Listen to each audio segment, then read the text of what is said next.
All right, just showing you some documentation to prove that the oil was right in his backyard. I'm with Ken and Jody. Can you just go ahead and move that, please? Yep.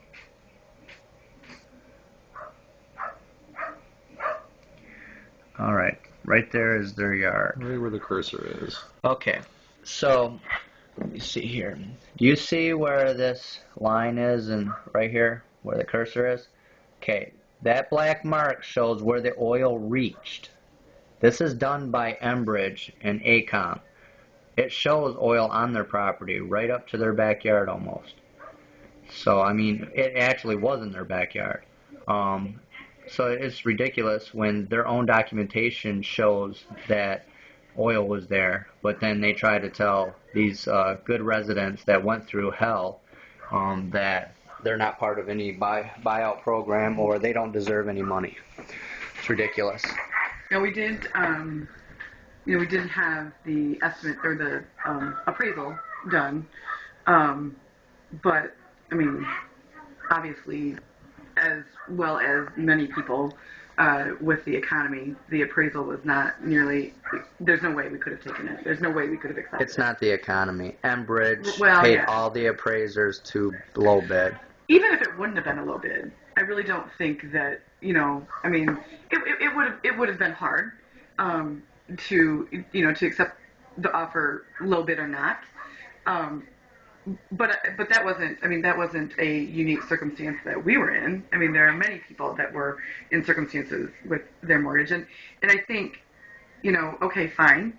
It is what it is. The home value is what it is, and if they lowballed it, even worse. But the idea that that was it. There was little to no other compensation offer for any of the noise, any of the inconvenience, any of the rest of the stuff that we put up with. We had a small offer that was given to us in September, and the paperwork for that amount of money actually said partial payment for noise and inconvenience. But that was the extent of anything that we received from them. It was a very, very minimal. Mm-hmm.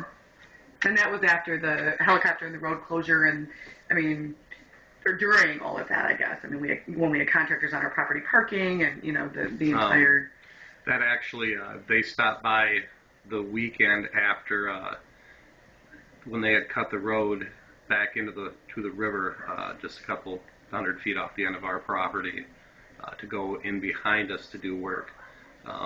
They brought a local company in to spray for mosquitoes. They hadn't alerted any of the residents. I've heard some bad stuff about that.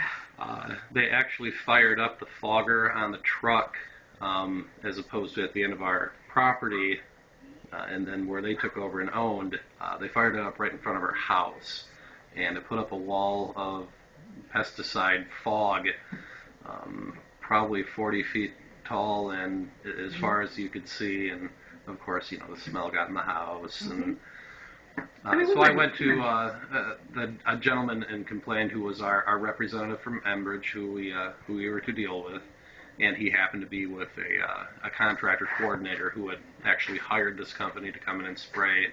That following Saturday, they did stop and wanted to drop off some money for that inconvenience. Okay. So did you accept that? I did. Okay. Good for you. No waivers signed. And Good for you. As Jody said, the receipt for that said partial payment for inconvenience. Mm-hmm. And then within a month, we were told that we were not inconvenienced. We are not able to participate in any of the programs other than the home buyout. They were making an exception for us to participate. They were looking at certain places on a case-by-case basis, and so they would consider us for kind of, through that loophole, because we were actually further from the river than of the other properties that they were offering the home buyout to. All right. Do you know much about the 1,000-foot evacuation? Nothing about the 1,000-foot evacuation. Okay. Well, for Santar oil, the MSDS sheet says that it's a mandatory 1,000-foot evacuation, and that's from wherever the oil reached. ENBRIDGE has always did their GPS from a blueprint of where the oil, where the river is, the edge of the river. Of course, we know that the oil reached far further than that, but that's what they're doing.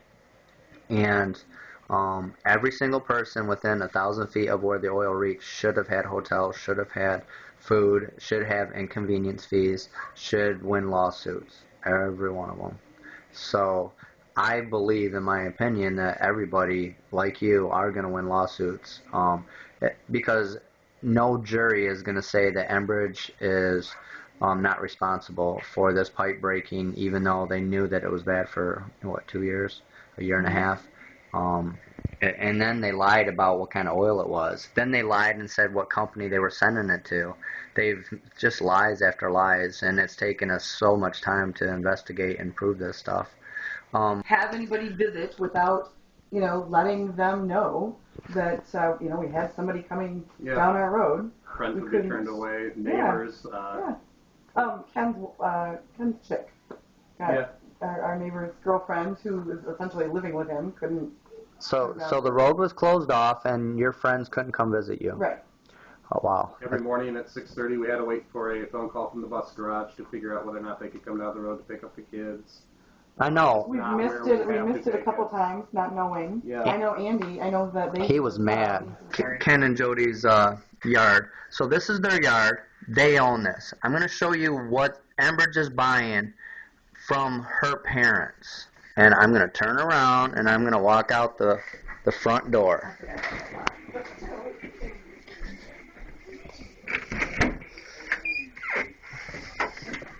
All right. Do you see that property on the other side of the street? And there's a house over here.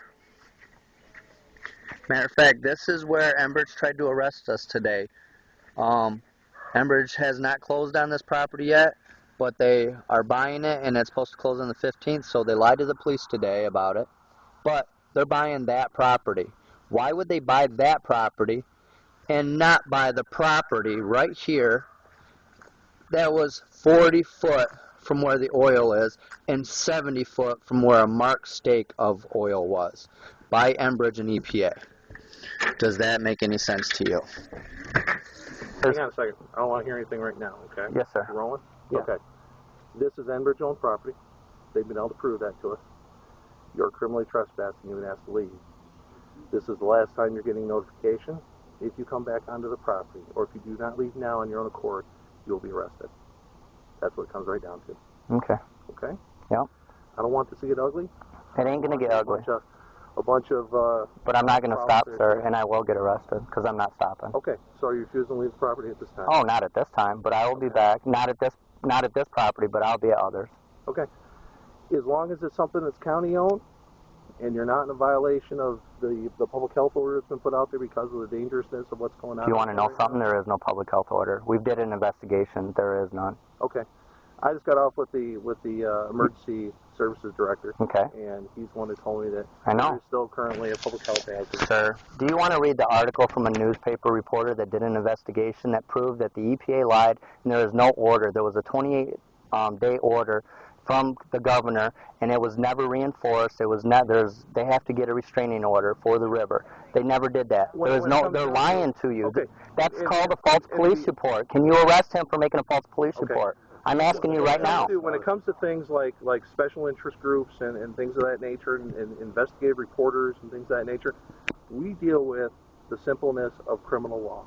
That's what we deal with, not with civil law. Yes, sir. Which the environmental situation is a civil law scenario. And if that's the case, and further down the line, guess what? It'll probably come out somewhere in the works. So can I request that this man be arrested for filing a false police report today to try to get me arrested saying... Because the complaints were made, you guys are on ENBRIDGE property. We've been able to verify that this is ENBRIDGE property, and you are currently trespassing. I don't know if they own this property, because I know the people. I think that they bought this... the neighbor who lives right over here, the one that walked down here. And so they actually did the closing already on this? Yes, they own the property. Every time they call the cops, they just look worse. This is the area ENBRIDGE told my crew to cover up oil. I took a reporter out there from New York, New Jersey, and New Mexico the other day. Where did you take them? right out there. That place is full of oil. I mean, the EPA's got markers on them, and it's a done deal. I mean, we caught them big time. So, all right, you guys have a good day. Thank you for stopping by. Tell ENBRIDGE not to waste the taxpayers' money anymore, please. How you doing, sir? All right.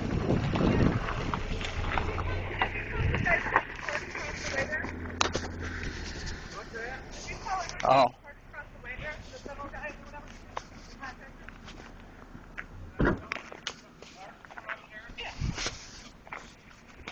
I mean, if they're on your property.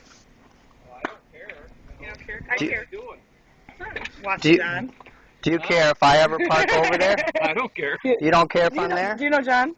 Nice to meet you. This is John Bolenbaugh. I am an oil activist. They told us to cover up oil back there. Oh, okay. And so the other day we were parked here, and ENBRIDGE tried to get us arrested saying that they own that property. Not yet. They don't own it. I know, you own it. I own it. So I would like to know why they can falsely accuse me of being on their property when they don't even own it. They have no right to do that. I know. You're darn right they don't. They have no right to do that. So, Is that why the cops are here? Yeah, because they called. yeah. They don't want me parked there. They don't want me anywhere on their property so I can videotape oil left behind. So, I make YouTube videos, and so the public knows what's going on. No, I don't care if they park over there. I don't care who parks over there as long as they don't destroy my Well, property. good. I will start parking over there. There you go. You have permission on tape. And if they try to arrest me, then thank you for giving me permission to park there. No, and I'm not exactly keen on it. If I don't know, I can't send the girls out to the bus. That's right. You know, so, That's right. I want to know if they're going to be out there. Today, Claire had to tell me. Like, no, I want them telling me that they're... Who threatened him? ENBRIDGE is people? threatening me. Who was it? The gentlemen, I don't Yeah, know what their was his names. You ask the police officers. They're right there. Ask them who is. I'll find out. Thank you.